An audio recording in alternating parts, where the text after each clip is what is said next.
তোর কত বড় সাহস, তুই আমার বোনকে ডিস্টার্ব করস?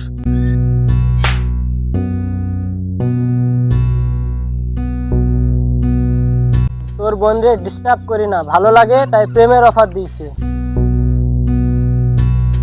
তুই ভুলা যাস না, তোরে আমি বন্ধু বানাইছি, আমার এলাকায় জায়গা দিছি, আর তোর আপদ বিপদে আমি পাশে দাঁড়াইছি।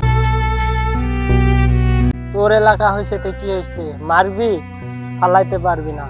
তোরে আমি ভালো মনে কইরা আমার এলাকায় জায়গা দিছি, আমার বাড়িতেও জায়গা দিছি, আর তুই সেই কিনা আমার বন্ধু হয়ে আমার বোনের দিকে নজর দিলি।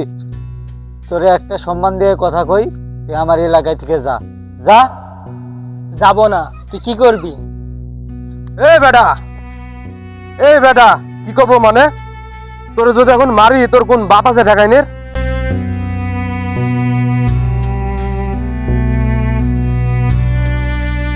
থাক ভাই, এরে কিছু বলার দরকার নাই, এরে আমি কইয়া দিচ্ছি, এবারে চলে যাবি না। তোর লগে এত কিছু করার পরেও তুই না করতাছোস, পরে কিছু না কইতাম।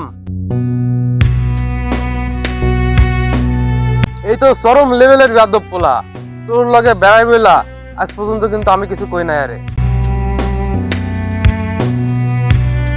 আজকার পর থেকে তোরে যেন এলাকা আমি না দেখি। আর তোরে একটা কথা কই, এলাকার বাইরের বন্ধু বাইরে রাখবি, এলাকায় আইন অত প্রশ্রয় দিবি নি। আজকে যদি এলাকায় কোনো অঘটন ঘটে যায়, সেই দায়িত্ব কিন্তু তোর ঘরের উপরে পড়বে। ঠিক বলছেন ভাই, বন্ধু তো শরমে কাউরে কইতে পারি না। তুই এলাকা থেকে যা।